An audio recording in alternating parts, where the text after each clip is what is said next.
Hello, everyone. Welcome to the Gillcast. You're either listening to this on the Sports Grid Fantasy Football Podcast or the RotoGrinders Daily Fantasy Football feed. I am Davis Maddock. This is the Gillcast with Nate Noling and Sammy Reed. I know a lot of you guys like to tune into the show for when we're all miserable and tilting, and there's plenty of tilt to be had, but you're talking to three people who made money playing daily fantasy sports this weekend.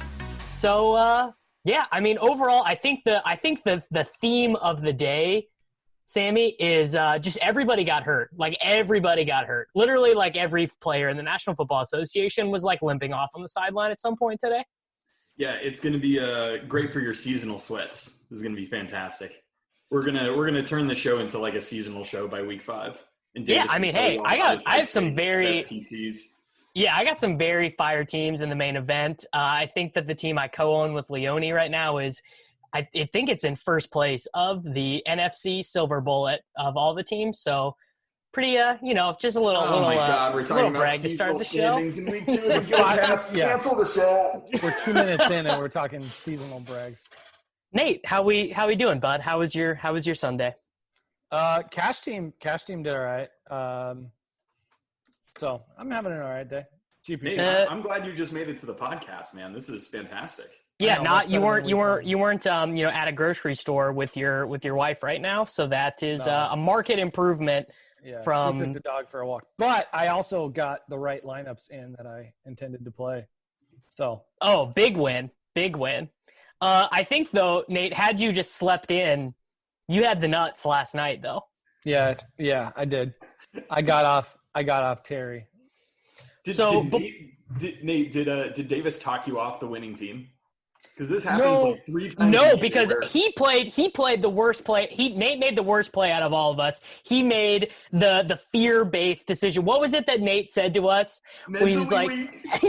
Mentally weak. Nate made the mentally weak play of looking at Davante Adams' game log and not being able to fade it because no. It is not his game log. I'm not using 21 week game logs to make decisions. Davante was in a great spot. I mean, Davante was the highest. Well, let me read to you what Derek Carty said to me on Saturday night about Davante. He said, Adams is kind of a recency bias pick this week, IMO. I'm not jamming him. Much worse matchup than he had last week. Outdoors, 15-mile-an-hour wind, potentially bad game script. Okuda is going to be active in this game. Regression in target share. Game not going to be paced up. Carty knew, bro. Now, Carty also had Julio Jones projected for more points than Davante Adams, and we're going to get to Julio later. Trust me, we're going to do a whole segment on Julio Jones. But Davante didn't get there because Davante got hurt, so you can't like victory lap this on anything other than, I mean, literally it was in the first quarter when he came up limp with a hamstring, and then was by the second half played like a drive. So I don't think you can say Davante was a recency bias play. I mean, he had the highest target share projection on the slate going into it. Nate, it might just be time to take the L. I mean, it was a mentally weak play. Last week, you lost a bunch of money because you didn't have Davante, and you're like, I can't. My psyche is way too fragile to do this 2 weeks in a row. If Davante Adams goes off, they will kill me on the Gillcast. They will roast me into a coffin. And you had to play him. And it wasn't even about Davante. It was about Corey Davis. So what got me onto Davante was I couldn't fade the Corey Davis at 4K anymore after the A.J. Brown thing. Like, that was what it was. I had Terry and Amari and then was like, I can't fade Corey Davis at 4K here, or I'm, like, never going to live it down. And so once I got Corey Davis, I just had the dollars to step up from Amari to Davante, and it was like a no-brainer. So this is actually, I think, a great place for us to start the show. Everyone and their donkey played basically the same team in cash games this week. Like, I saw people who are straight up not good at DFS posting the team that everyone played, and we did not play this exact team, but everyone knew this team. It was Kyler. It was the 3 lock running backs. It was Davante Adams, Deontay Johnson, Corey Davis, Chris Herndon, and that team was the Dolphins. That team was the Dolphins defense that more people played. The Dolphins were more owned than the Jets defense. So Sammy, in a week like this, when you know the overlap is just going to be absurd, what are you thinking about registering your games? Like, are you like, I'm going to register, I'm going to do big field GPPs instead, I'm going to play head-to-heads instead? Like, what are you thinking when you know, like, and we'll talk about some of the ownership percentages for some of these guys here in a second, but just what was your thought with, like, man, everyone's just going to have the same team? Yeah, I mean, I definitely thought it was a way better GPP week than cash week, because all your decisions are going to come down to a 2v2 or a 3v3. And I also think, I mean, you want to game select as hard as possible. So, up until lock, I'm scrolling through the lobbies trying to find as many no badges as humanly possible. I see all these soft, like low dollar 50-50s, and Nate's already registered for them all, which kind of pissed me off. I just see Nate just hanging out in these fishy games and taking all my action. But That's where all the soft action is. You save it until like 11:30, and then you just jam it all in, and you find all these like 11-man double ups that are like 9% raked versus the 12 to 15%. So I actually think I have a pretty convincing argument against those games being profitable. And this is where we are going to go ahead and start talking about the teams that you're not profitable in them. I was going to say, you have to be above the cash line, Davis. I am. My team was fine, but I will. So this is the ownerships in the massive $25 double up. Zeke was 52. Jonathan Taylor was 62. Derrick Henry was 71, right? And we all agreed that if you did not play that combination of those three running backs, you were paying the rake. And this is a single entry $3 double up, right? So these are the ones who are being like, oh, everyone's fishy. All of those guys, 10% more owned. Zeke, 70%. Jonathan Taylor, 77%.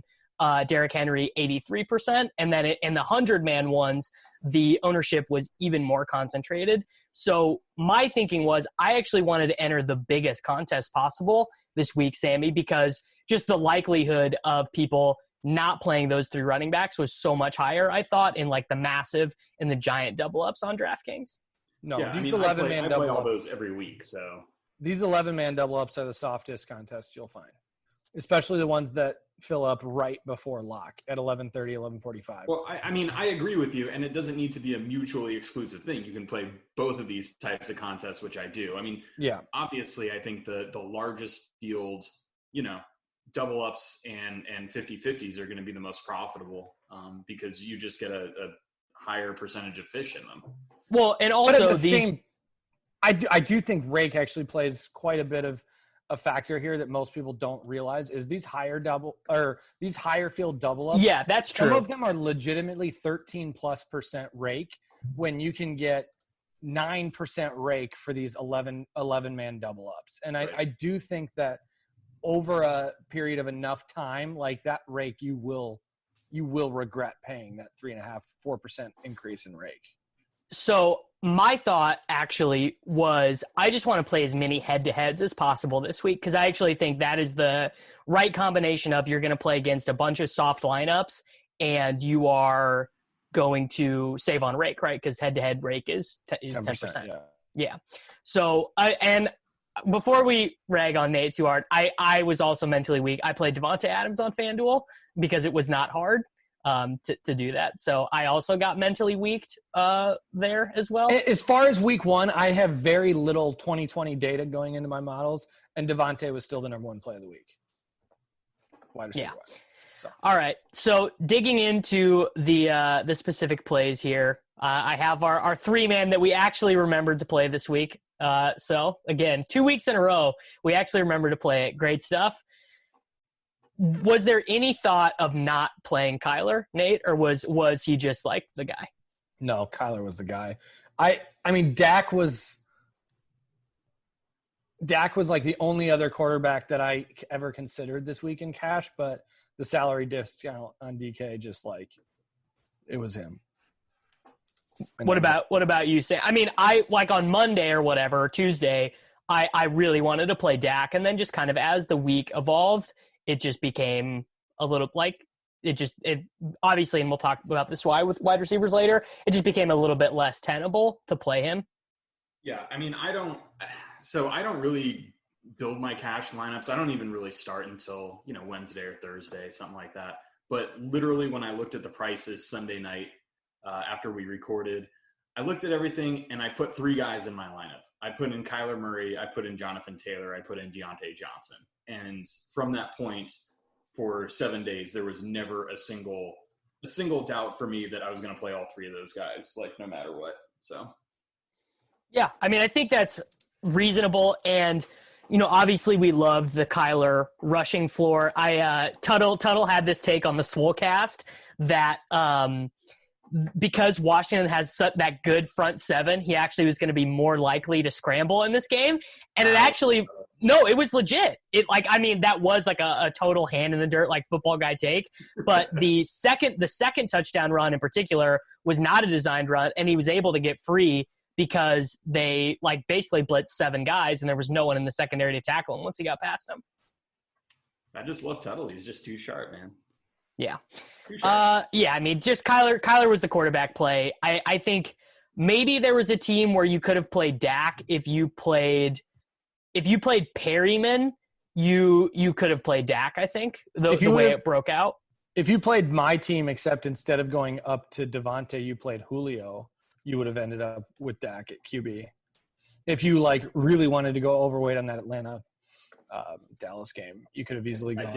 I did want to go overweight. Yeah, that's what I'm saying. In cash, you could have avoided going up to Devontae and gone Julio and then gotten Dak there. I mean, I don't even want to say Julio's name for the rest of this podcast. Can we just call him blank or redact him or something? Well, we can just call him the second wide receiver in Atlanta. I mean, because that's the third wide receiver.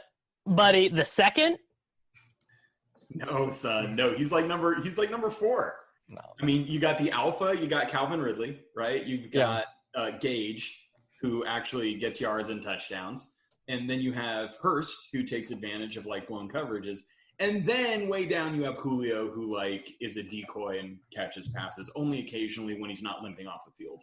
What's the rule with Julio? You can't play him when he's chalk. You can only play Julio when nobody's on him. Was he chalk today?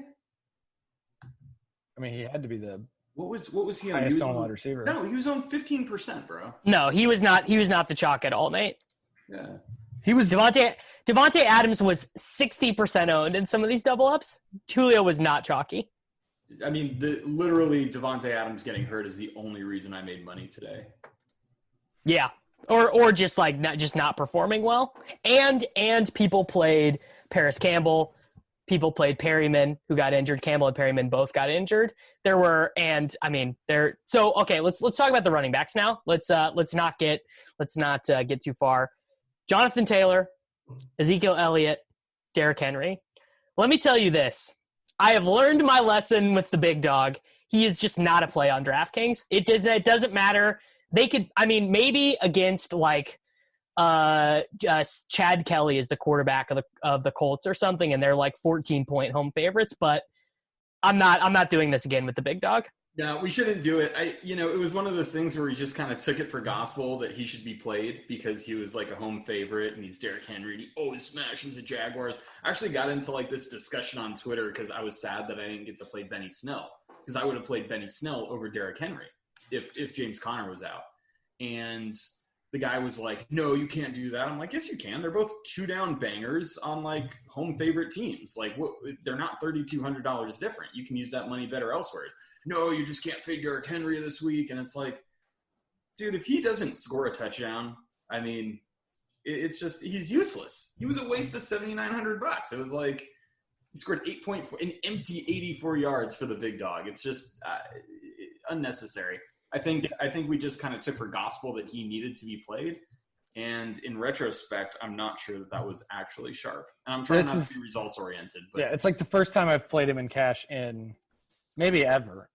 And $8K the whole time, a guy who barely catches the ball. I know Darrington Evans was out, so it's maybe he'll get some more, stuff. But until we see it, we're just assuming. You have to have him for lower than a 10% target share projection. You just have to. And I think paying $8K for a running back with less than a 10% target share projection is just bad. This is the thing about Henry. we got all gassed up because he had 3 catches last week when the Titans ran like 86 plays or something. Right. Yeah. Tannehill threw it like 72 times. And that game was on the red zone a bunch because there were so many touchdowns in that game. I mean, they weren't even looking at him, dude. Like, I don't even remember Tannehill having the check down to him and not taking it. Like, it just was not a part of their game plan. Yeah, it was not good. When you have Jonnu Smith out there who can just man. How did you not play Jonnu Smith? How did you not well actually, Sammy, how do you not play Jordan Reed, the 2 touchdown minimum salary? All right, let's talk about this because I've kind of been afraid that I might have lost my touch. Like, I didn't play Logan Thomas in cash last week for like the Stone Mid, and then I didn't play Jordan Reed in cash this week. And literally, when you told me Kittle was out, I was texting you. I'm like, yes, it's lit. It's happening. And then I didn't end up playing him. I had to get in Herndon. Just had to get in Herndon, bro. Like, Herndon's such a good play.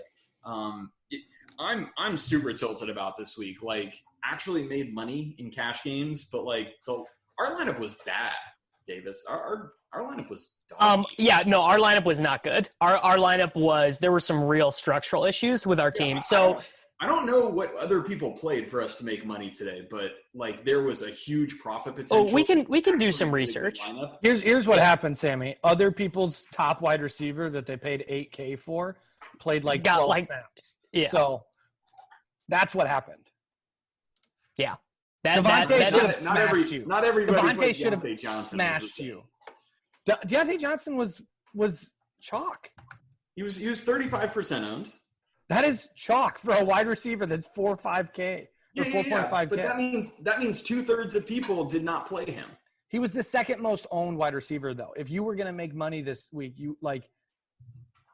Devontae Adams was the highest owned wide receiver. That's why you guys made money, because you lucked out with a luck box injury. Like,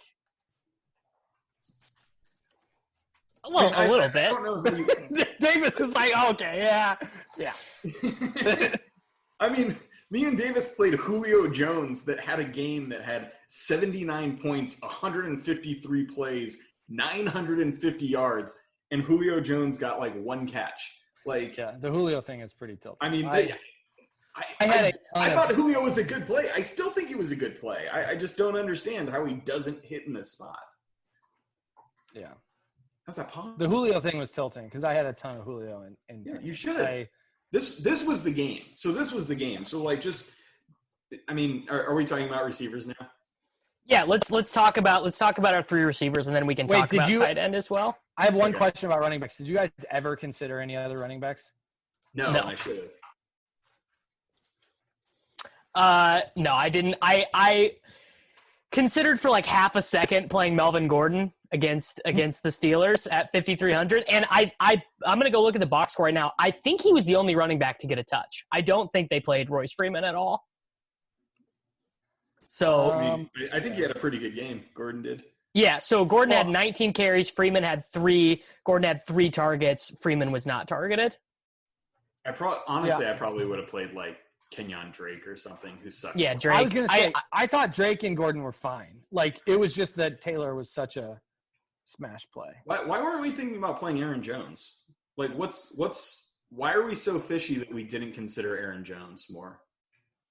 My attempt share projection for him was way off. Like, I have him projected for like, and I got to dig into why, but like, it's because historically he's really only been like 55-60%.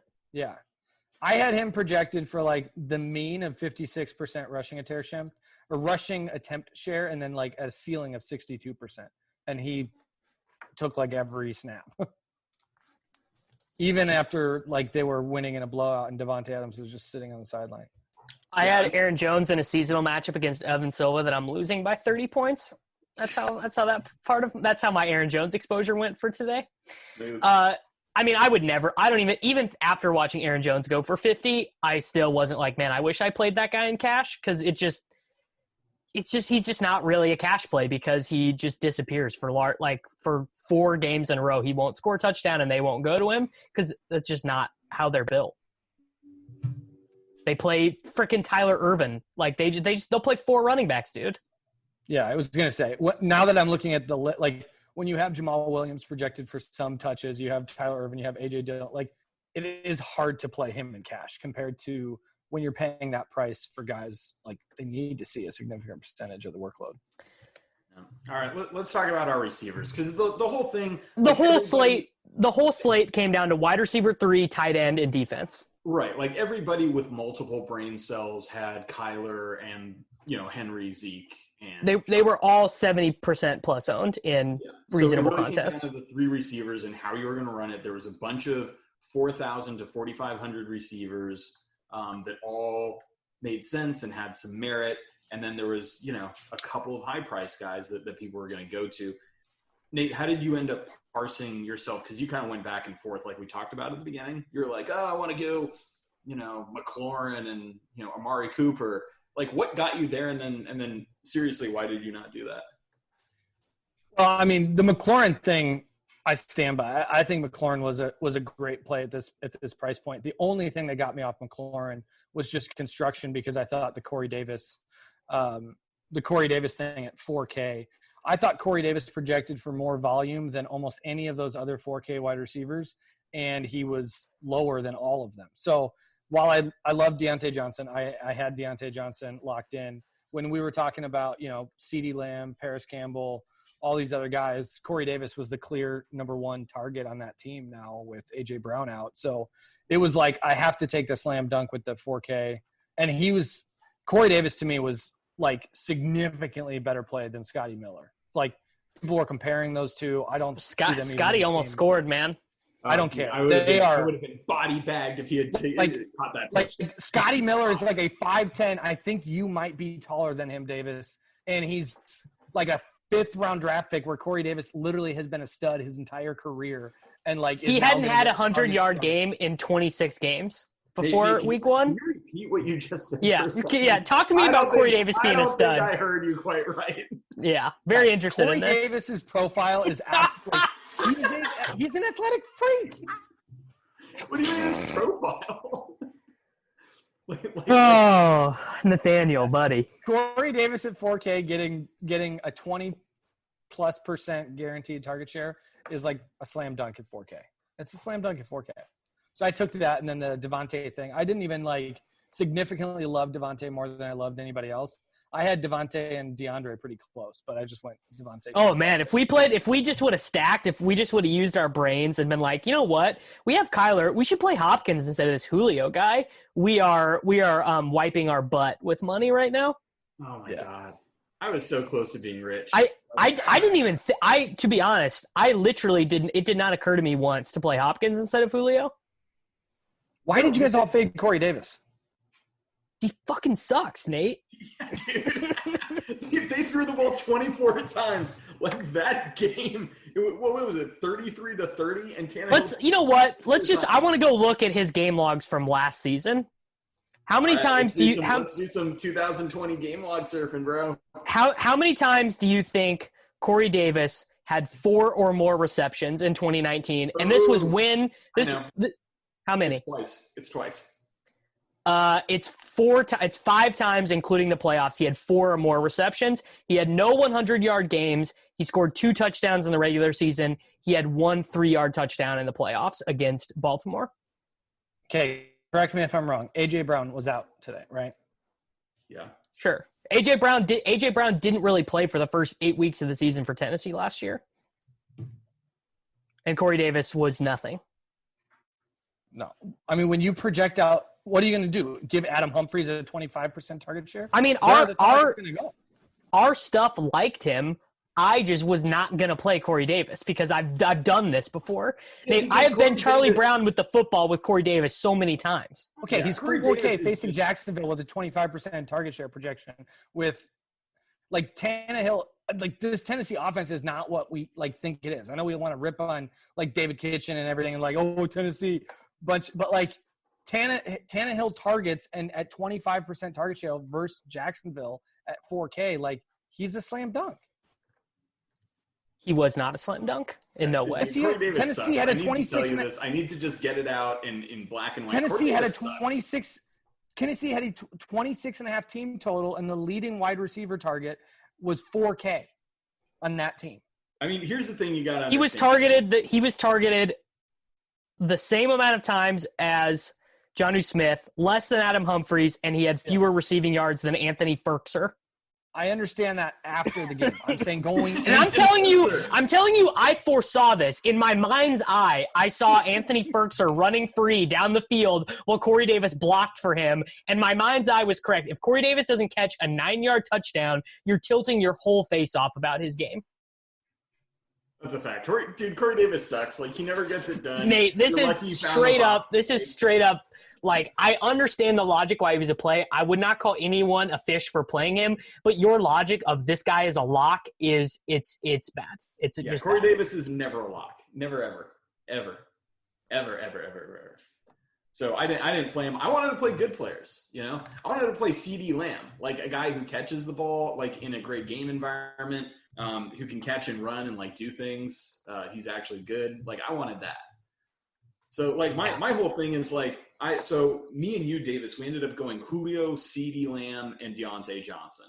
Deontay Johnson was just a stone lock. Lock. I agree. I'm very disappointed that both of you guys played him because this would be such a better show if somebody hadn't done it. I would just be windmill dunking for like 45 minutes, and it would be great, but we don't get that. I guess we're not complete fish. But the way I broke the tie is I wanted players in this Atlanta and Dallas game. Like, it rated before the game to just be this immense scoring fest with a ton of plays. Like, if you check out, like, Pat Thorman's pace stuff, I mean, this game was just going to go super fast, a ton of plays. And I just wanted players in that environment. So that's kind of why I went Julio and CeeDee over the other combinations. Yeah, I mean, I thought CeeDee was the best. I actually thought he was better than Deontay, but he was $200 more expensive, and, like, that money actually really mattered this week.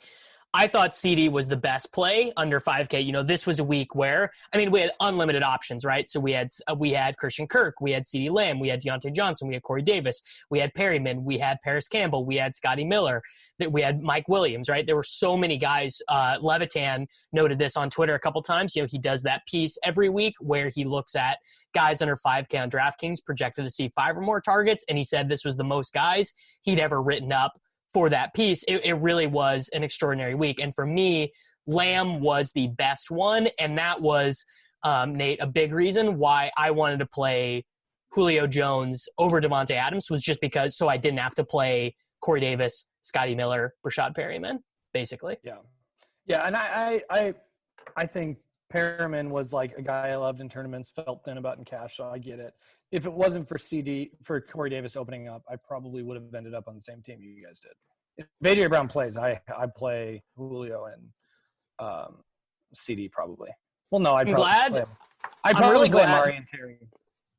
I'm really glad that I got my Julio in cash out of the way in week 2, and it was a winning week because I just won't be tempted for the rest of the year. And I feel like that's actually, like, the fact that this happened in week 2 instead of, like, week 7, I feel like it's a real blessing, Sammy, that was just like, I won't be tempted to go back to it. I mean, I don't know a player that has, I mean, Julio's like the all-time leader in yards per game, and yet he never wins anybody any money. Is it crazy? Well, no, he did the Carolina Panthers week where he had 300 receiving yards. Right, when he went for 301, yeah. I believe, I want to say Nate didn't play him that week, but maybe he did. Maybe I'm just saying that because I want to hate on Nate. But I remember that being one of the best Gillcasts ever. I think I've played plenty of Julio. Julio's an air yards like stud. That's why I always end up. How much is it chapping your ass that Bobby Trees is just owning souls? did you just come a little in your pants when he scored the rushing touchdown? The rushing equity. You got to count the rushing equity when you're projecting Bobby Trees. I mean, it's true. They rushed like 40 times to their receivers last year. It's a thing. It's crazy. Doesn't show up in the air yards though. Okay, no. So we Tyrod thing, like, just killing all my GPP teams, like nobody mentioning that he was hurt before the game even started. That was I mean, I think we've seen the last of Tyrod. I don't think he'll ever start another game in the NFL. Herbert's just going to take over now forever? Yeah, I mean, they took the Kansas City Chiefs to overtime. I know. And Joshua Kelly had 23 rushing attempts. Oh my God, my Eckler share is just very. I mean, Eckler even had a good game, but it's just Yeah, but Herbert is what you wanted, right? If you wanted Eckler, Herbert is like your dream come true. Yeah, if you're massively invested in Eckler, yeah, you needed this, Sammy. Yeah, I did need this. Yeah, Tyrod ain't that right, man. My chest hurts. You know why his chest hurts? Because he ain't got no heart. That's why. So he's out. He's out. Get a kid who can involve his running backs through the air. Get him in there. We gotta roast Nate a little bit because this morning I saw that another permutation of our potential team was Amari Cooper, Mike Evans, and Perryman, and then getting to Logan Thomas over Herndon.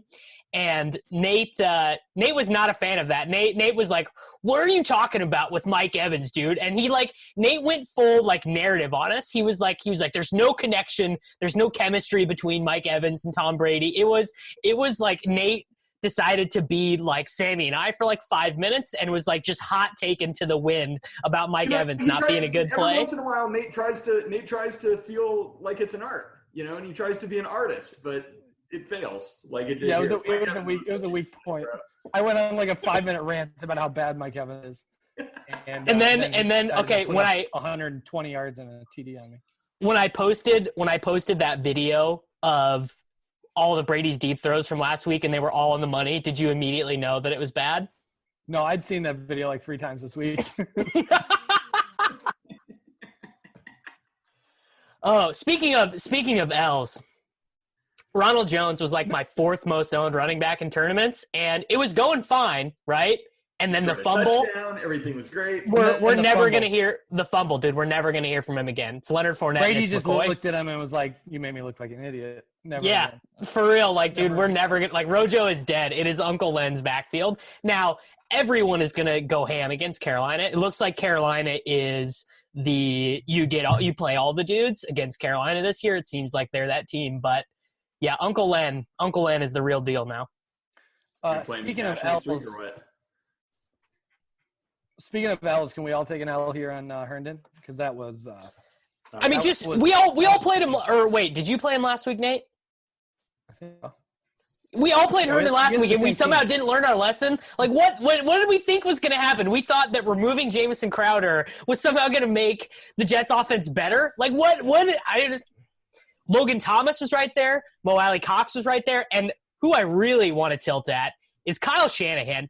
Dude, the Shanahan's, dude. This report where he's like, yeah, we're keeping him on a snap count. We're thinking, 15 to 20 snaps. This dude has 2 touchdowns at halftime, had already ran 25 pass routes. It's just first of all, Sammy, you should have been you know what, dude? I don't even care. I don't even care about Shanahan. I'm playing Jordan Reed. He's 2,600. All I need is 2 catches for 40 yards, and if he scores a touchdown, it's all gravy. And somehow you did not, as the tight end whisperer, you've played Herndon 2 weeks in a row too, Sammy, and you're supposed to be the chief tight end guy. Your brand is hurting. Your brand is hurting, Sammy. Yeah. It's one thing for me. I play bad tight ends all the time, outside of Darren Waller weeks. It's just – I don't know what to do at tight end. The most embarrassing thing about today was 10 minutes before lock, I actually felt excited about Herndon. And then when Perriman was out, and I was like, oh man, he's gonna see 30% of the targets. I was legit excited when I saw the Jets were moving, and I was like, it was embarrassing. I mean, so honestly, this was a huge missed opportunity because, this is the second coming of the Ross Dwelly game from last year, which Yep. Yeah, and, it was just this prime opportunity, not just to win a lot of American dollars, which I missed out on the opportunity to do because I played Chris Herndon again and a giant fish, but I could also sit here and tell you guys, oh, you bros, it's more of an art, you just got to feel what's going on, with the team and smash you guys with Jordan Reed while you idiots played Chris Herndon. And instead, I'm just another idiot that played Chris Herndon, and that is the real shame of what happened here. So I don't know what else to say. I have just giant gills, and I blow bubbles. That's me. Big fish. The Jets are fantasy Siberia. Frank Gore had 21 carries in 2020. 21 carries. We played 2 Jets. We played their defense. The defense was fine. I have no qualms at the defense. The defense was fine. You should just play 0 Jets at all times. That's a really good rule of thumb. If we had followed that rule, we would have a lot more money. I just would have played any 2K defense this week. Unless they were playing like the Chiefs or the Ravens, I would have just played a 2K defense. Yeah, I mean, sometimes you get a little I mean, dude, what did the Jets get? 4 points? That's actually fine. It's fine. For 2K. Like people, it's like people just get overconfident and they're like, I mean, on FanDuel in this slate that happened to work where the chalk defense was the Cardinals and they beat up on Washington. I think they got like 12. I'll have to go look. But yeah, I mean, the 2K defense was clearly optimal in this slate, I think. Yeah, and it will be a lot of weeks. And I think we got pretty excited and happy about ourselves for smashing Washington last week. We're just like, oh, we'll play 2K every week and just find the team. It'll be easy. And, sometimes it doesn't work out. Sometimes it doesn't work out. And this was one of those times. So we need to talk. We kind of skipped over it. We need to talk a little bit about why we didn't try and play Logan Thomas, why we didn't try and play Mo Alley Cox. Like what Sammy was it about Herndon that you were just like, you know what? Like, let's do it, dude. I mean, so first of all, I bought into the offseason narrative that Herndon's just like back and he's, this legit number 1 tight end. And then number 2, I like getting tight ends where their team should be down some and they have to throw a decent amount. And he had a 20% target share in week 1. So I'm like, okay, this guy's talented. He's going to be like their second most targeted dude. And they're playing San Francisco who, San Francisco's got a good defense, but it's like, what are they going to do? They're going to throw it underneath. The pass rush is good. They'll have to get rid of it quick, just made up all the sweet smelling reasons. I just thought Herndon was good and was going to see targets. But the reality is he's a Jet. He's a Jet. Anybody managed by Adam Gase is not going to get it done for you. That is just a physics fact of life. And for me to forget that and play Herndon 2 weeks in a row when I could have just done my thing and smashed low-priced tight ends instead, it's a real shame, man. I don't know what to do with myself now. I don't know who I am anymore. Nate, you need to do some searching here. Yeah. Did you think at all about Mo Alley Cox? No, I told you guys I was excited about Herndon. It wasn't like a begrudging play. I literally was like, oh man, Jamison Crowder's out. This dude is, he's become an offseason monster. He's going to get all the tight end or all the touchdown equity. I mean, he's just,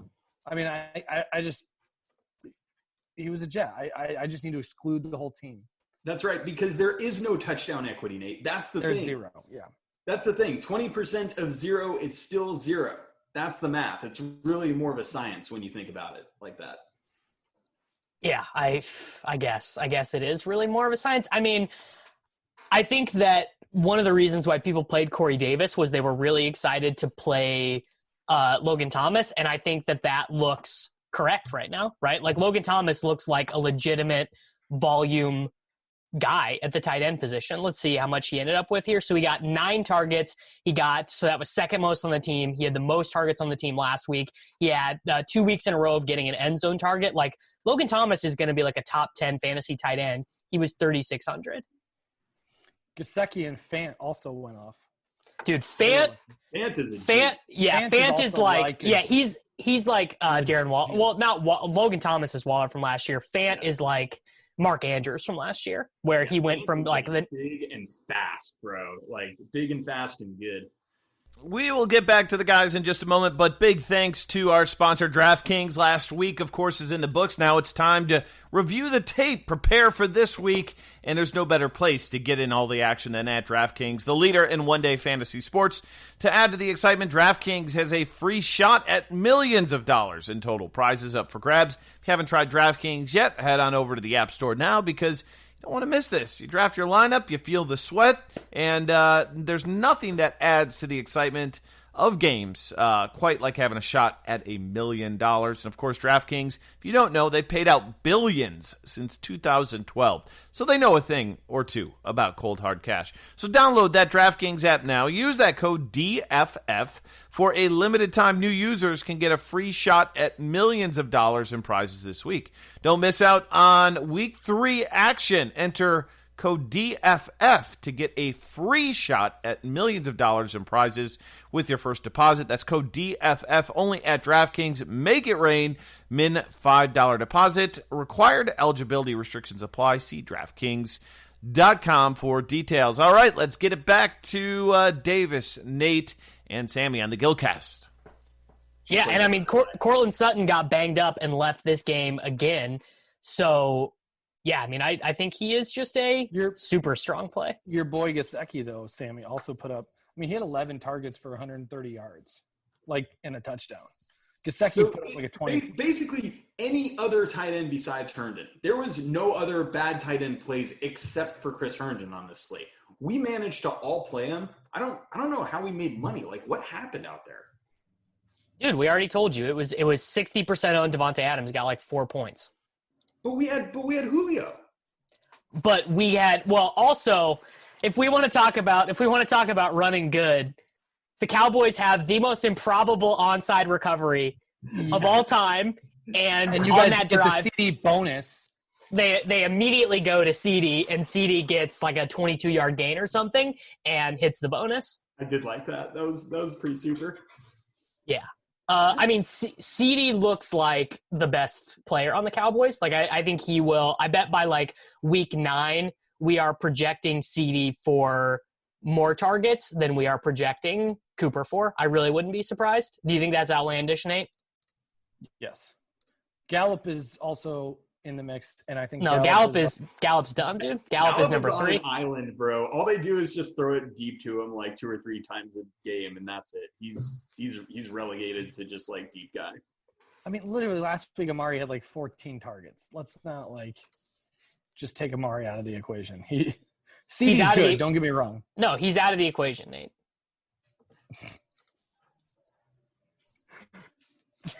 He's out of the equation, dude. It's CD scissor. Davis game samples. Davis, how happy are you that the Cowboys won this game? Well, you know, as a fake Cowboys fan, it is always nice to start every game immediately being like, this team is the worst. They're going to lose every game. They're terrible. And I mean, for them to come back and win that game the Cowboys never do that, right? The Cowboys never win that game. They always get there and they miss the field goal or they miss the onside kick, and you're like, wow, they really gave it the old college try, and their yards per play numbers look incredible, and you're like, wow, Dak is incredible. And like to see them actually win that game is really wild. Very on brand for the Falcons. That was nice. But both your fake fan teams, the Chiefs and the Cowboys, both roaring come from behind victories. Sammy and I are just rolling in our actual fandom of 2-0 teams with the Bears and the best team in the AFC. Oh my God. The Bears are 2-0. Can't doubt Trubisky. What is Chicago radio going to be doing with Trubisky? Like, are they all in? No, I don't think people are all in. People realize he's a fraud, but it's Allen Robinson, it's Anthony Miller. I mean, he's got weapons, and I think as long as he doesn't lose it, he just needs the Montgomery catch and run. That was great. Yeah, that was great. What did you think about that, Davis? You're a longtime fan of Montgomery's talent. Yeah. I mean, first off, anyone could have scored on it, but it just was nice. It was nice to see him do it. It's like what you don't want to see is you don't ever want to have to consider playing David Montgomery on DraftKings. You just don't like. I do not want him to earn enough of the target share to ever have to consider playing him on DraftKings at like 6,200. I don't think you will. They Chicago has Cohen such instead of Allen Robinson, so I'm sure that the target share for Montgomery will go up now. The target share in Chicago, though, is just spread out so far that I don't think you're ever going to have to play running back. Well, so we are going to have some big-time injury stuff to deal with for the slate next week because Saquon has a torn ACL, Cam Akers has broken ribs. Christian McCaffrey has an ankle injury and is scheduled to have an MRI on Monday. So it's going to be there's just going to be potential for us to have to think about some really bad running backs next week. They don't have the salaries posted for next week. Is Saquon's confirmed ACL? I don't think it's confirmed, but I mean, That's a huge bummer. When you get carted off, Like, it's not good. No, he didn't get carted. He hopped off. But that's a huge, like, just true NFL. Like, Saquon, I love watching him play. Like, when he's at his best, he is exciting. I thought he got carted off. No, he hopped off. But it was like he wasn't putting any weight on it. I wasn't watching the game. I actually didn't see it.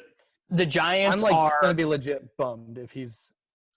Giants are at home to the 49ers next week with Todos Condion, who played every running back snap after Saquon went down. Oh, Mostert got hurt? Mostert and Coleman got hurt. Oh, snap. Is it Coleman got hurt as well. McKinnon season. Or I mean, Jeff look, Wilson. if it's McKinnon season, I'm going all in. Whatever I have left on DraftKings, it's all going in the pot. How much fab in your seasonal leagues will you have left after this week? I have McKinnon on every team already, so I don't have to sweat it. I had to start McKinnon in a league today because I have a team that has Godwin, Sutton, and Golladay on it. So you just got to sub them in the flex. for the win, baby. Let's see here some of the other running back injuries. The Rams play the Bills, so Darrell Henderson had a huge game, and he is going to be on the main slate. And then the Panthers play on the road at the Chargers, maybe without McCaffrey. What would Mike Davis have to be priced at for you to play him, Sammy? I mean, I'm probably 4K or under. No chance I'm playing Mike Davis. No chance. If he was 4,200, Nate, would you play him? No chance. Literally, McCaffrey has even not gotten the workload that we were hoping for. When but it's one less guy though. I mean, here's the thing: if you think running backs don't matter, you just jam in Mike Davis and say, "Hey, thanks for making McCaffrey half price." No. There's going to be so much running back value next week. What would Jonathan Taylor have to be? What would Jonathan Taylor have to be for you to not play him against the Jets at home? I'm thinking 9,000. I would not play him. Maybe 7. Yeah, I'm gonna put the line at 88. 7. Nate, he got 29 touches, dude. You are locking him in at 7K. He's still on the Colts. Nate. It's the Jets. Nate, you just got to play people against the Jets. Look, you're going to pay $7,500 for him? I would not only would I do that, I would consider locking him in tournaments at 7,500. Yeah, bro, you gotta understand. There's always a couple teams every year where you just play guys against them no matter what, and you figure out who those teams are very early. And that team is the Jets. It's them. You just gotta not play Jets in cash and play folks against Jets. This is how you get rich. I've figured out the key to the 2020 season already. This is it. It's very easy. Dude, Nate, he got 29 touches, and he's about to play the Jets at home. Come on, bro. Jonathan Taylor, he's the boss. You got to play him. Oh, he's the boss. Yeah. I'm also saying at $7,000, that's a significant portion of my salary I'd be allocating. Nate, you played Derrick Henry for 7,900 today. And Jonathan Taylor, I think, already has more NFL catches than Derrick Henry does in 4 years, I believe. I'd have to double check my data on that one, but I believe that's true. So we are recording this before the Sunday night game, but next week on the main slate we have Cowboys at Seahawks. If we get 2 straight weeks of Russ with 35 plus pass attempts, so they're about to play against the Patriots right now, are we just going back to the well with Dak, Russ, DK, CD, Gallup, Cooper? Yeah, DK. Let's go. There's also those magic teams. Those teams like the Tampa Bay last year where they score a ton of points and they give up a ton of points. Dallas is that team? Dallas might be that team. They might be it. Byron Jones is out. They ain't got no defense left. Van Der Esch is dust. They have nothing, but they can score. That's the kind of team you want to play. Yeah. I hope we see Russ cook again tonight. We also have this is going to go really under noticed because it was just a terrible game for the Eagles, but Miles Sanders is back. Yeah, he is looking like a guy who should have gone 6th overall in. That's what I'm saying. fantasy Miles drafts. Sanders will be like $7,000 next week. You're going to pay. And I will play Jonathan. I'll bet you right now, Jonathan Taylor more fantasy points than Miles Sanders next week. Yeah. Jonathan Taylor. Would you like to book that one? Yeah. Jonathan Taylor on a 25.5 team total versus the Eagles. Dude, I'm just telling you, Jonathan Taylor's getting 28 DraftKings points next week. And you can do with that information what you will. Dude, Nate, the guy's the truth. You got Nate, he's literally Saquon Barkley, dude. Yeah. Look, you gotta buy this stock. You got to buy this stock before. You get at $300. This is like when Le'Veon Bell and David Johnson used to be 8,200 instead of 10,000. Yeah, you got to understand this. This is an art, and this is where artists make their money. Davis, he had 2 targets today. He had 2 targets. I am not and 27 rushing attempts, dude. For a 4.5 yards per. What are you? 100-yard bonus. 100-yard bonus, dude. Lock it up. He's a Derrick Henry on a worse team. Oh my god. Oh, Nate, you are backing yourself into a corner you do not want to be in right now. I actually like Jonathan Taylor. I'm just saying, you guys are going to be paying $8K for him like freaking fish. Dude, I'm fine with him at first. Nate. Oh my gosh. Nate, the people are going to come at you for this one, dude. Yeah, this is not the fade you want to make, Nate. You want to fade Devontae Adams. You know why Davis you're going to be able to play someone at a $3K price hike and think it's a good idea. Who cares what it was hiked at? Yeah, who cares? You know what? Nate's already setting up to play Jonathan Taylor next week because he's going to play Jeff Driscoll in cash against the Buccaneers. Driscoll is going to be 4,800 against the Buccaneers, and he's going to play him. That actually does sound like a sharp Nate move. Yeah. Like when you played Matt Schaub. Dude, and I crushed you guys. And he crushed. We might get to play Cam, though, because he plays the Raiders next week at home. Again, pending the results of Sunday night, we don't know. Maybe Cam looks terrible against the Seahawks. Probably not, but maybe. Yeah, maybe he gets hurt like everyone else. Who knows? Washington football team against the Cleveland Browns. That looks like another decent one. Hey, was it a major troll job for Antonio Gibson to get in the zone the week after everyone played him? I mean, who could have predicted smashing? Who could have predicted that Peyton Barber would not have kept him on the bench when the team needed to win? Who could have predicted? Yeah. All right, boys. That's the Gillcast. Sammy, do you have any words you'd like to leave the people with? Yeah, we're huge fish for ever playing Julio Jones and 2 Jets in cash. Don't ever do it again. We survived this week, but we won't be so lucky next time. Let's learn from this. Yeah, I would really like to learn from it. Thank you to CeeDee Lamb. Thank you to Deontay Johnson. Thank you to the Falcons who gave you guys a chance to get a 10-point CeeDee Lamb swing there at the end. Love to beat Nate in our 3-man. Sorry you finished last again, Nate. You guys literally should have been dust. Thank you. Some money, bro. Just hit me up, man. Yeah, thanks, CD. I'm watching Devontae Adams stand on the sideline with his helmet off the whole second half, and you guys are turning on some of the most insane win probability returns I've ever seen. They were 2% to win. They were 2% to win, and then CeeDee Lamb gets there on a bonus. Oh, you guys lucked out that are still.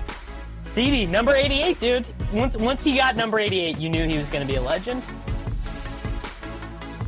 And that's how it goes. All right, everyone. Thank you very much for listening, and we'll be back next week.